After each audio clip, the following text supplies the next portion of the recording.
dignitaries on the dais, the Honorable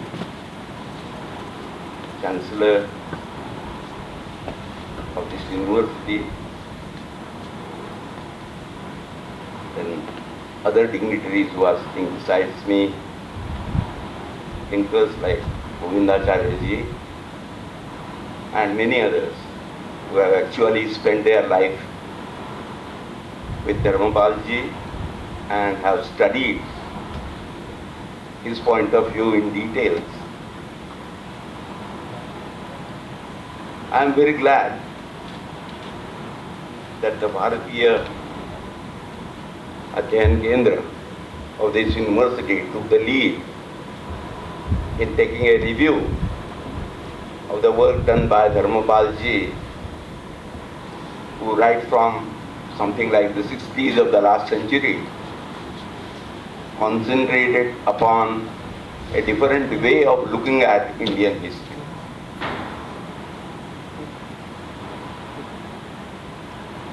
It will be a tautology to go on talking about the different ways the history was written, talked about and discussed by the historians of different genres. There were historians who looked at it naturally from the colonial point of view. Then there was a galaxy, I can say, in last more than 100 years of historians who, from their nationalist point of view, tried to bring about not completely a reverse of the whole thing, but tried to mend the distorted picture of Indian history before us.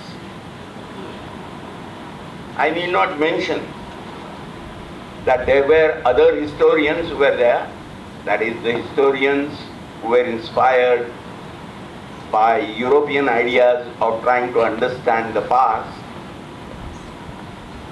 And these came up in the last century, especially after our independence, and they have been telling our history in altogether again a different way. I need not mention about the social historians who tried to understand Indian history from their own point of view, because in their speculative type of the reconstruction of the world history, the Indian history was a puzzle to them. For example, social historians like Weber and others in the last century, they were perplexed about one particular thing, and that is, in spite of the fact that India had a very ancient civilization like the Harappa and Mohenjo-daro civilization, and in a way prosperous way of life, a history, quite glorious history we can say, there were certain problems which they could not understand.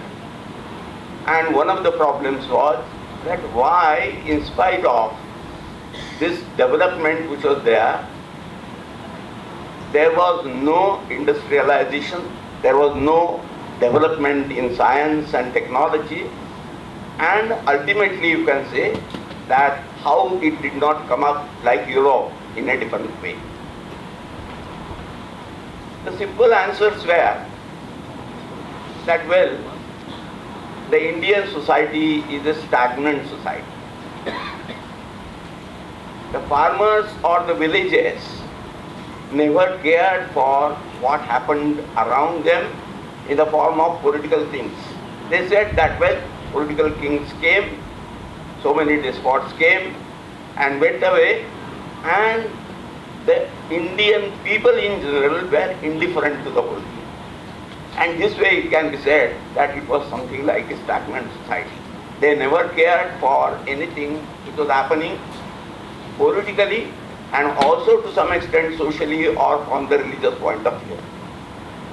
And a peculiar answer was given, and that was that, well, the Indian society was stagnant, and in addition to that, the Indian kings were despotic. this was the explanation which was given by the historians, the social historians.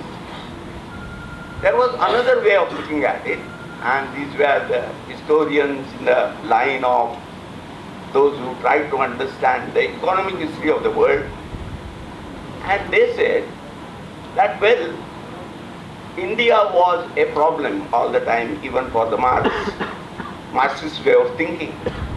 They said that there is something like an Asian mode of production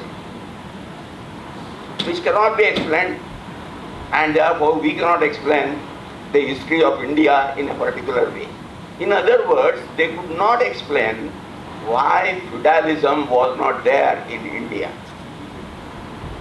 And therefore, naturally, there were others who followed, like D.D. Kosambi and others, and they said that one thing is accepted in the case of Indian society, that unlike the West Asian civilizations, whether it is Egypt or whether it is Greece or other civilizations of the West, there was no slavery in India.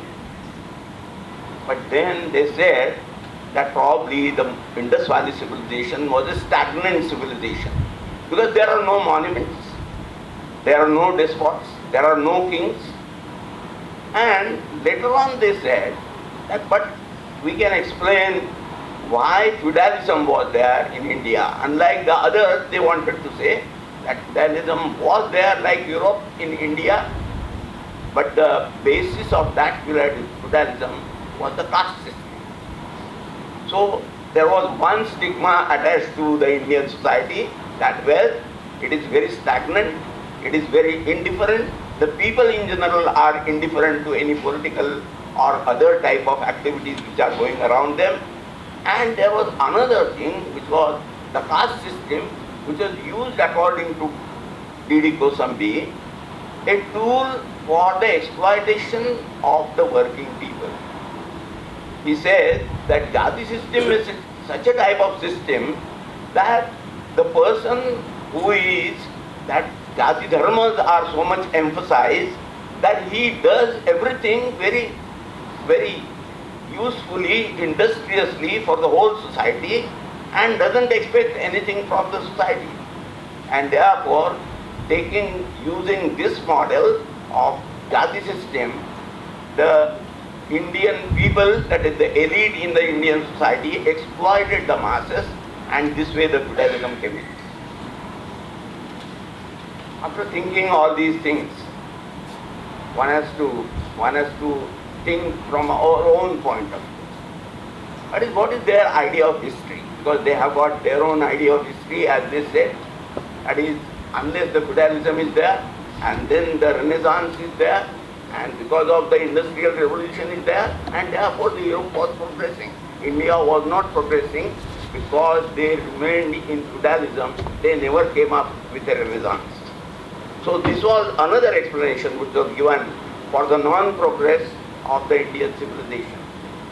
When we look at history or the historical concept, and then it was said that Indians don't have any sense of history. You will be surprised to know that when we read some of the biographies of the social reformers and others in Western India, I will restrict myself to that, whether it is Bhandarkar and so many others, but the better representative will be Dad. He was very much perplexed. He was a physician and surgeon by, you can say, training, but he was very much interested in the past and tried to understand the past, because he was impressed upon by the academic historians of the West that, well, India doesn't have any history, they don't have any records.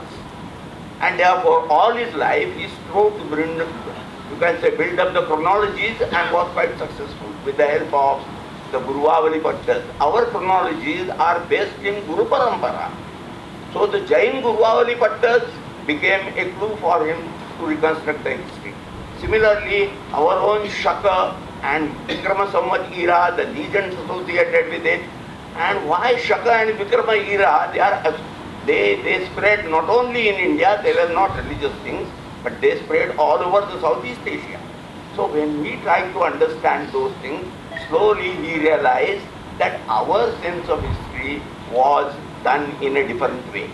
It had got altogether a different basis, and the clue of that we will find in the Kautilya's Arthashastra. The king is asked to study history in the afternoon. That was the basic thing which was told to him. And what is the definition of history given by Chanakya? He says, Puranam, Itivrittam, Akhyayiko Daharanam, Dharmashastram, Arthashastram, Cheti Itihasa. See, our basis is that of the Puranas. And what the Puranas tell us?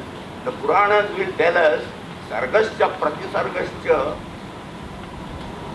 Vangsho Manvantaranicha, Vangshanucharitan Cheti, Puranam Panchalakshanam. So when we talk about history, we don't talk about only the facts or something like that. We are worried as to our basic philosophical ideologies which lead the life of a man, and therefore the Sarga and Pratisarga. Then Vangsha tells us about our spiritual lineage which goes to Brahma and Veda Vyasa. And then we talk about Vangshanucharita, wherein the historical dynasties come up. And then in the history. That is why Purana is the first basis of Itihasa according to Kautilya. Then he talks about Akhyayika, legends. Of course, they are bound to be there. And then Itivritta also, that is the records which are made of the contemporary times. We have to understand the differences or the nuances of these three words, and then only we will be able to understand why these were part of the Itihasa, Purana, Akhyayika and Itivritta. Because the next thing which comes up is Udaharanam. That is, we have to learn lessons from the history. And that is why if we now take into consideration Mahabharata, Dharma was very much dejected, and he came to Bhishma and said that why should I have fought this war? The same thing which was there in the mind of Arjuna was in his mind.